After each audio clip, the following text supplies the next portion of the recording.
আমাদের বে অফ বেঙ্গলে কোনো সিস্টেম এখন নেই, এক্সেপ্ট মনসুন ট্রাপ আছে।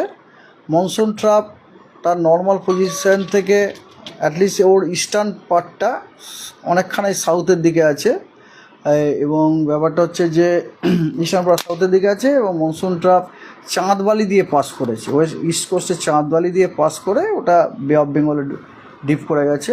এবং তার ফলে কী হয়েছে, মনসুন ট্রাফের উত্তর দিকে যে সমস্ত স্টেশনগুলো আছে আমাদের, যে সমস্ত স্টেশনগুলো আছে দক্ষিণবঙ্গ, মেনলি দক্ষিণবঙ্গ বলুন, উড়িষ্যা বলুন, আমাদের ঝাড়খণ্ডে বলুন, সেখানে কী হচ্ছে, বে অফ বেঙ্গল থেকে ইস্টার্লি উইন্ড যাচ্ছে, সাউথ ইস্টার্লি উইন্ড যাচ্ছে, and that easterly wind they are carrying moisture from the Bay of Bengal.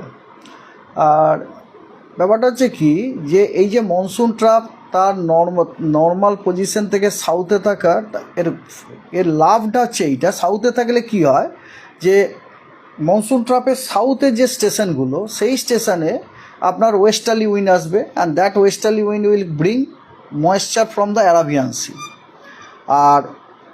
আর ওই মনসুন ট্রাফের উত্তর দিকে যে স্টেশনগুলি, ওই স্টেশনগুলিতে ইস্টার্লি উইন্ড যাবে, that easterly wind will bring moisture from the Bay of Bengal.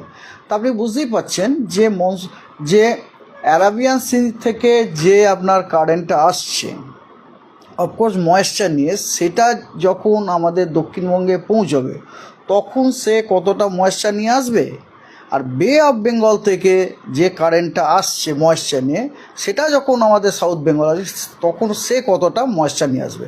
তো কোয়াইট ন্যাচারাল এক্ষেত্রে এটা বেশি, অনেক বেশি। এই জন্যে যখনই মনসুন ট্রাপ তার নিজস্ব স্বাভাবিক অবস্থা থেকে দক্ষিণ দিকে থাকে, তখন উইদাউট এনি সিস্টেম ইটসেলফ আমাদের দক্ষিণবঙ্গ ভালো বৃষ্টিপাত পায়, এবং সেটাই আপনারা দেখতে পাচ্ছেন। আমরা যেরকম ফোরকাস্ট দিয়েছিলাম সেরকমভাবে বৃষ্টি হচ্ছে, even though there is no system passing over our region, but still our region we are getting good rainfall, এবং সেটাই কন্টিনিউ থাকবে। ডিটেলস ফোরকাস্ট এরকম, যেমন ধরুন আজ এবং কাল 22 তারিখ 23শে জুলাই পশ্চিমবঙ্গের সব জেলাতে ওয়াইড স্প্রেড রেনফল হওয়ার ফোরকাস্ট দেওয়া আছে। 24 তারিখ এবং 25 তারিখে সাউথ বেঙ্গলের দক্ষিণবঙ্গের সব জেলায় ওয়াইড স্প্রেড রেনফল হওয়ার সম্ভাবনা আছে, এবং নর্থ বেঙ্গলে ফেয়ারলি ওয়াইড স্প্রেড রেনফল হওয়ার সম্ভাবনা আছে।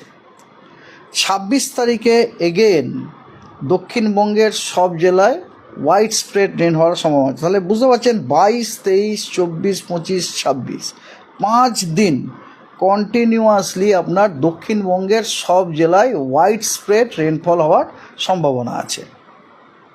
আর 26 তারিখে আপনার উত্তরবঙ্গের একদম উত্তরে যে 5টি জেলা আছে, ওই জেলাগুলিতে ওয়াইড স্প্রেড রেনফল হওয়ার সম্ভাবনা আছে, এবং উত্তরবঙ্গের বাকি জেলাগুলি অর্থাৎ দুটি দিনাজপুর এবং মালদায় ফেয়ারলি ওয়াইড স্প্রেড রেনফল হওয়ার সম্ভাবনা আছে।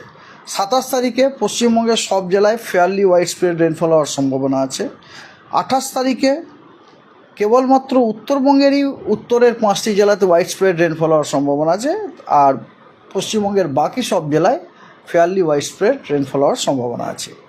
ওয়ার্নিং, ভারী বর্ষণের ওয়ার্নিং আজকে পশ্চিম মেদিনীপুর, ঝাড়গ্রামে দেওয়া হয়েছে দক্ষিণবঙ্গে, এবং কালিম্পং এবং জলপাইগুড়ি উত্তরবঙ্গে দেওয়া হয়েছে। আগামীকাল পশ্চিম এবং পূর্ব দুই মেদিনীপুরে, হুগলিতে এবং পূর্ব বর্ধমানে ভারী বর্ষণের সতর্কবার্তা দেওয়া হয়েছে, এবং উত্তরবঙ্গের কালিম্পং এবং আলিপুরদুয়ারে ভারী বর্ষণের সতর্কবার্তা দেওয়া হয়েছে। 24 তারিখে ভারী বর্ষণের সতর্কবার্তা দেওয়া হয়েছে পূর্ব মেদিনীপুরে। 25 তারিখ এবং 26 তারিখের জন্য কোনো ওয়ার্নিং এই মুহূর্তে নেই। Thank you. মৎস্যজীবীদের জন্য কোনো সতর্কতা বার্তা? নো, কোনো সতর্কবার্তা এখন নেই।